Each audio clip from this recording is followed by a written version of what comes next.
बिस्मिल्लाहिर्रहमानिर्रहीम अस्सलाम वालेकुम रहमतुल्लाहि व बरकातुहू। May peace, mercy and blessings of Allah subhanahu wa ta'ala be on all of you. Dear friends, आज हम देखते हैं causative verbs। तो causative verbs। अब देखें causative cause से निकला है। cause का मतलब क्या होता है? बायस बनना, यानी कोई काम जो है वो करने का बायस बनना, तो किसी से यानी कि काम करवाना। तो जो कॉजेटिव वर्ब्स हैं ये ऐसे वर्ब्स हैं जिनमें हम किसी से काम करवाते हैं। इनमें the doer doesn't do his work, his और हर वर्क। डूअर अपना काम खुद नहीं करता।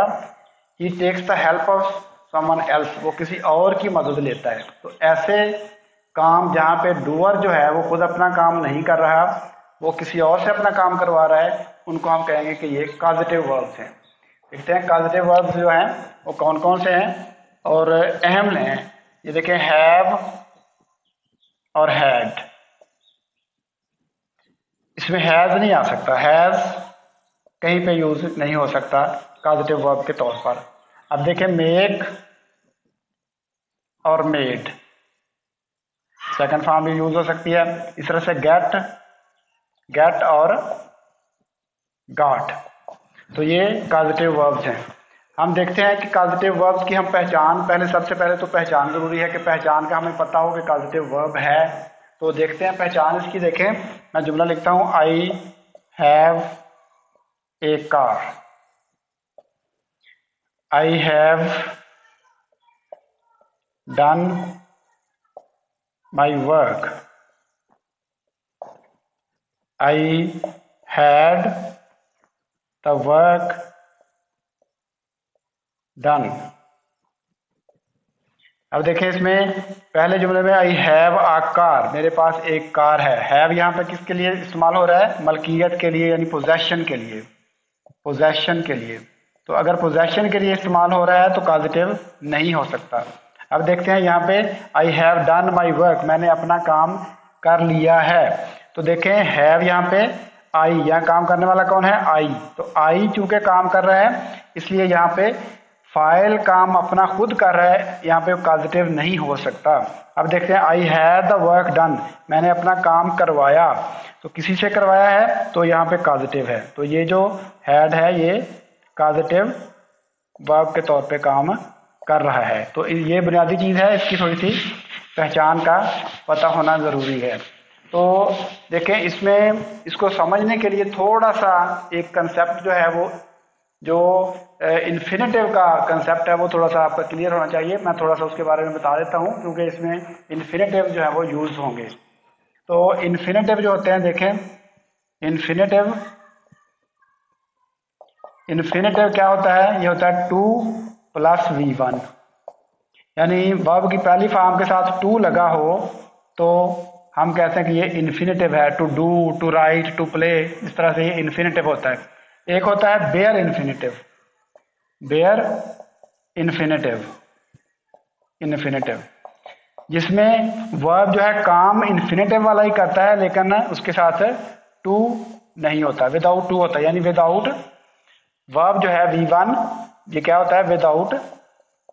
विदाउट टू के बगैर, जो टू के बगैर होता है उसको हम कहते हैं बेयर इन्फिनेटिव। तो ये यहाँ पे क्योंकि इस्तेमाल होने वाले हैं इसलिए मैंने इसको थोड़ा सा कंसेप्ट इसका बताया है। अब देखें, पहला हम लेते हैं हैव या हैड के इसका हम जुमला बनाते हैं। पहले देखें, आई had him do the work, मैंने उससे अपना काम करवाया। अब देखिए, आई had him do the work, मैंने उससे अपना काम करवाया। जुमला किसमें है? जुमला के है ये एक्टिव में। ये बात समझनी जरूरी है कि जुमला एक्टिव में है और हमने डू यहाँ पे यूज किया है। कहाँ पे? ये जो डू है ये क्या है? ये बेयर इन्फिनेटिव है। ये क्या है? Bare infinitive. काम ये इन्फिनेटिव वाला कर रहा है, लेकिन इसके साथ टू नहीं लगा, ये बेयर इन्फिनेटिव है। तो याद रखना है कि हैड या हैव को जब हम यूज करेंगे काजेटिव के तौर पर, काजेटिव वर्ब के तौर पर है तो इसके साथ बेयर इन्फिनेटिव लगेगा। बेयर इन्फिनेटिव यानी डू जो है वो बगैर टी के लगेगा। यहाँ पे हम ऐसे नहीं लिख सकते कि I had him to do the work, I had him to do the work होगा तो ये गलत होगा। इसका अगर एक्टिव देखें तो देखें I had the work done by him. तो इसमें देखें काम किसी से करवाया है, तो पैसिव में तो हमेशा ही थर्ड फॉर्म होती है, तो पैसिव में थर्ड फॉर्म लगी हुई है। तो इसमें याद रखने की बात यही है कि यहाँ पे टू डू नहीं आना, बेयर इन्फिनेटिव यूज होगा।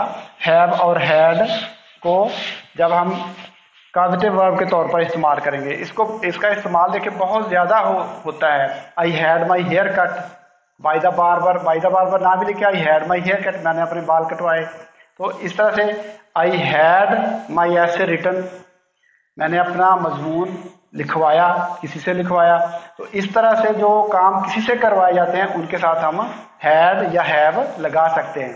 तो इस तरह से इसका इस्तेमाल जो है वो टू के बगैर होगा, बेयर इन्फिनेटिव यहाँ पे यूज होगा। आगे देखते हैं मेक और मेड। देखें I made him do the work, I made him do the work, मैंने उससे काम करवाया। अब देखें I made him do the work, I made him do the work. अब यहाँ पे हमने वही बेयर इन्फिनेटिव ही यूज किया है, यहाँ पे भी हमने बेयर इन्फिनेटिव यूज किया है। और आगे हम देखते हैं, इसको हम पैसिव में चेंज करके देखते हैं। देखें पैसिव में क्या आएगा, he was made to do the work. ये पॉइंट समझने वाला है। अब देखें जो एक्टिव में हमने मेड को यूज किया है तो इसके साथ बेयर इन्फिनेटिव लगाया है। जब इसको पैसिव में हमने चेंज किया है तो इसके साथ हमने नॉर्मल इन्फिनेटिव यूज किया है, टू प्लस V1। तो ये नॉर्मल इन्फिनेटिव हमने यूज किया, इसमें नॉर्मल इन्फिनेटिव, ये याद रखने की बात है, यहाँ पे गलती होती है। तो यहाँ पे देखें मेड और मेड के इस्तेमाल में जो हम जुमला एक्टिव में बनाएंगे, एक्टिव में उसके साथ हमने क्या करना है, उसके साथ हमने बेयर इन्फिनेटिव लगाना है, बगैर टू के V1 लगानी है। अब जब हम पैसिव के तौर पे जुमले को इस्तेमाल करेंगे तो वहाँ पे हम नॉर्मल इन्फिनेटिव लगाएंगे, यानी टू के साथ जो V1 प्लस 2 प्लस V1 है उसको हम यूज करेंगे। आगे हम देखते हैं नेक्स्ट गेट वाला। अब यही जुमला देखें, I got him to do the work. अब देखिए मैंने उससे काम करवाया, यहाँ पे क्या लगेगा, गेट और गॉट में हमने क्या लगाना है, नॉर्मल इन्फिनेटिव लगाना है। अब ये फिक्रा जुमला जो है देखिए एक्टिव में है, एक्टिव में। तो इसमें एक्टिव में भी हमने यानी पिछले से फर्क, पिछले में हमने क्या किया था, एक्टिव में हमने बेयर इन्फिनेटिव यूज किया था, लेकिन इसमें हमने एक्टिव में भी नॉर्मल इन्फिनेटिव यानी 2 प्लस V1, ये नॉर्मल इन्फिनेटिव हमने एक्टिव में भी यूज करना है। I got him to do the work. इसकी मिसाल देख लेते हैं, द क्रूअल लेडी, और भी the cruel lady made her daughter to do the work. अब देखें यहाँ पे टू डू लगाया हमने, तो ये बिल्कुल ठीक है, बिल्कुल ये ठीक लगाया है, क्योंकि जब भी हम यहाँ पे गॉट हर, जब भी हम गेट का इस्तेमाल करेंगे या गॉट का इस्तेमाल करेंगे, इसमें पॉजिटिव वर्ब के तौर पर हम गेट और गॉट का इस्तेमाल करेंगे तो उसके साथ हम इन्फिनेटिव, नॉर्मल इन्फिनेटिव लगाएंगे, यानी 2 प्लस V1 लगाएंगे, 2 प्लस V1 वाला। तो ये पॉइंट याद रखना है। इसके साथ हमने जो एक्टिव वॉइस में जुमला बनाया था उसके साथ हमने V1 यानी बेयर इन्फिनेटिव लगाया था, उसके साथ 2 वाला इन्फिनेटिव यूज नहीं किया था। जब हमने इसको पैसिव में चेंज किया था तो हमने इसके साथ 2 + v1 लगाया था, यानी इन्फिनेटिव लगाया था, नॉर्मल इन्फिनेटिव। गेट का इस्तेमाल जब हम करेंगे तो इसमें एक्टिव सेंटेंसेस में ही हम यानी नॉर्मल इन्फिनेटिव यूज़ करेंगे, 2 + v1 इस्तेमाल करेंगे। ये बातें याद रखने वाली हैं। अब इनका इस्तेमाल देखें, बहुत वसी होता है। जब हम क्रिकेट वगैरह की कमेंट्री सुन रहे होते हैं तो देखें, हम सुन रहे होते हैं कि बॉलर के बारे में एम्पायर कमेंटेटर कह रहा होता है, he is making the ball move away from the right hand. वो दाएं हाथ के बैट्समैन से बॉल को दूर मूव करवा रहा है, making the ball to move, नहीं मूव अवे। मेक का यूज़ कर रहा है तो मूव अवे। तो अगर गेट का यूज़ करेगा, he is getting the ball to swing away, तो अगर गेट का यूज़ करेगा तो टू करेगा इस्तेमाल।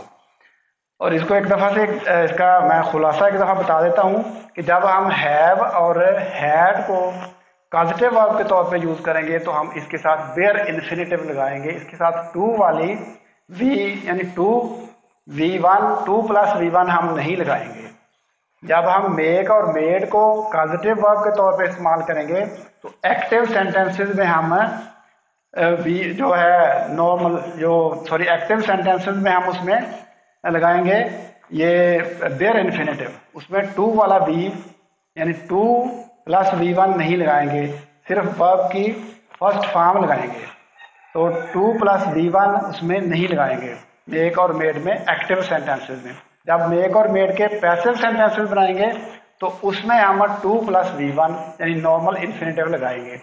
इसी तरह से गेट का जब हम इस्तेमाल करेंगे पॉजिटिव वर्ब के लिए, तो गेट के इस्तेमाल में हमने ये ख्याल रखना है कि वहाँ पे हमने एक्टिव सेंटेंसेस में ही 2 का यूज़ करना है, 2 + v1 यानी नॉर्मल इन्फिनेटिव का वहाँ पे हमने यूज़ करना है।